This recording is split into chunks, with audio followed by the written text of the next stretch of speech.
depressing. You see these horrible images in your head, and if you're very sensitive to this emotionally, it's best to just stay away. We are like the planets in the universe. We have our own electromagnetic field, and in that field is stored information, and any property that on our person or that we hold or manipulate stores and can store that information. And we provided graphic details of where the body was, the instrument of death, description of the damage to the body, and they found the person basically where we described. Psychic evidence or evidence that's attached to a psychic really doesn't fall under that umbrella of evidence. It's more used as an investigative tool. I wouldn't walk into a courtroom solely on a psychic's information and try to get a search warrant or an arrest warrant. I have to have corroborating evidence that's going to help me with that information. The cases are intriguing, they're spectacular, but you got to walk a sort of a very thin line to avoid getting people angry.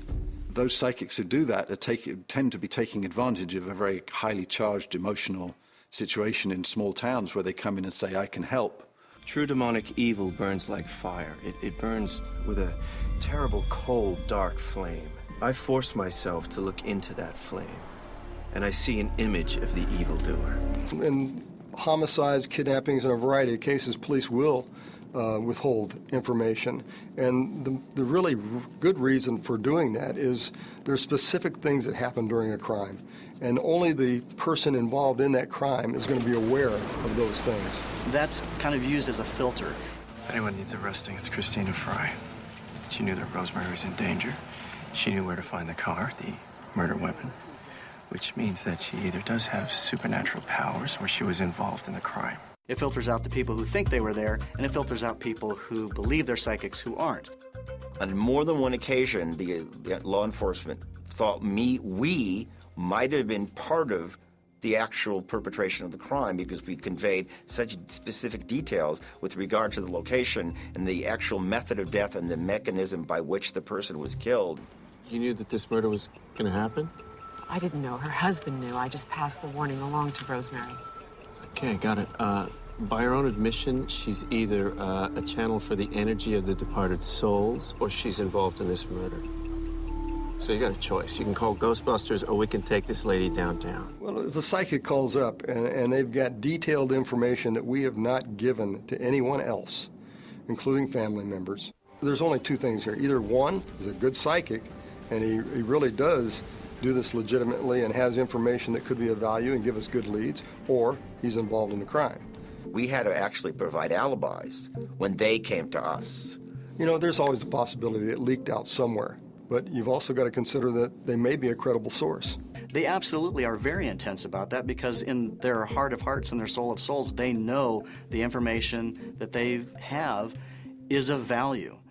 So I'm not a disbeliever in the use of psychics or in the fact that there's people out there that maybe do see things and get information that is helpful to law enforcement. There was another case where a young man had gone missing, and he actually had some mental illness. As I tried to connect with this missing young man, I started feeling confused. Things felt random, they felt out of place. And to me, it almost seemed like the information they had was a kind of a burden on them. They felt like they had to come forward and give this information. This actually had a happy ending, this case, because once I gave them the location of where I believe this person was, this kid kind of had a link with, and the police went and picked him up, and there he was. As far as psychics being, getting more involved in law enforcement or the more acceptance of it, I think depending on how progressive a department is. I have a friend that was a law enforcement officer with a local police department, and he became an FBI agent, and he swears he had a case that the psychic came in and was dead to rights. Told him right where the person was, who did it, the whole thing, and turned out they were right. So, it happens. I'm not a disbeliever.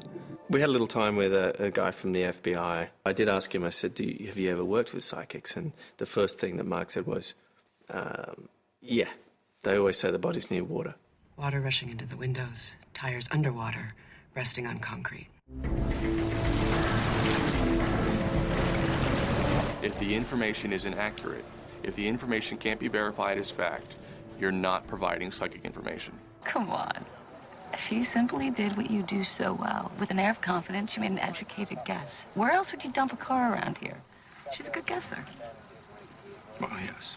Over the last, let's say, close to half century, the attitude has become sort of jaundiced, kind of jaded, because the media generally has a knee-jerk reaction to the paranormal, and it's generally negative. And unfortunately, like so many things with genuine talents, the presence of a lot of scamsters serves to undermine those people who may genuinely have those beliefs. I would go out on a limb here and say that anyone who sits in this chair and says that, you know, they're sitting at a restaurant and spirits come up and talk to them, you know, I think they're in trouble. That's really not healthy. Sententia separate vos unis, I am non unis. They may be wonderful people, but they're essentially tricksters.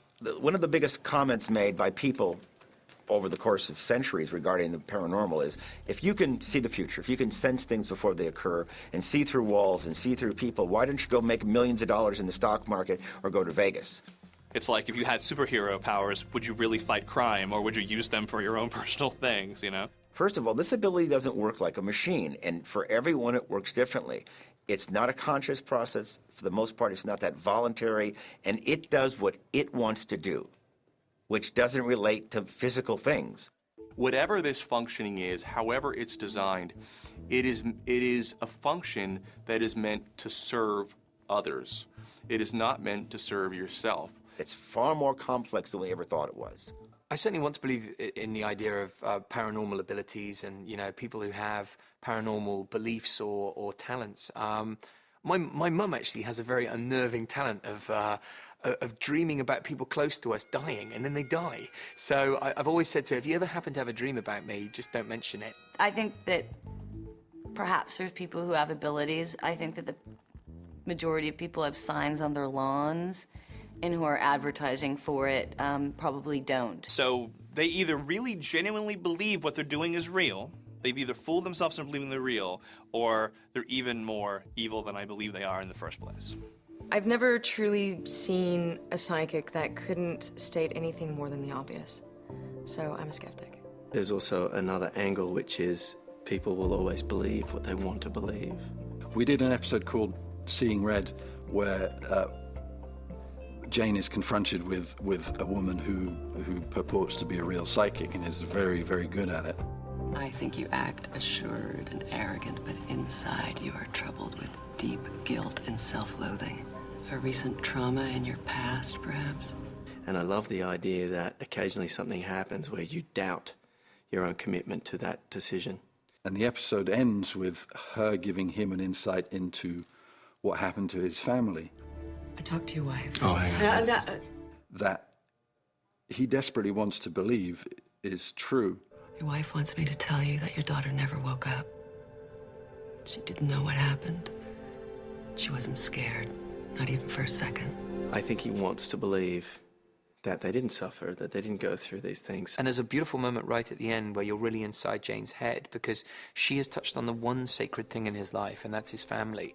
And his competitive nature towards psychics and his sort of insecurities and how he felt threatened. But my narcissism will allow me to accept something if it has impact or bearing on me individually. It's a constant question that comes up thematically, like, is he or isn't he? And I think it's really interesting. And it really makes you think, what is the nature of the human condition? I know that there's things out there that's way beyond my understanding, and so I'm willing to keep that 1% open to you know, other possibilities.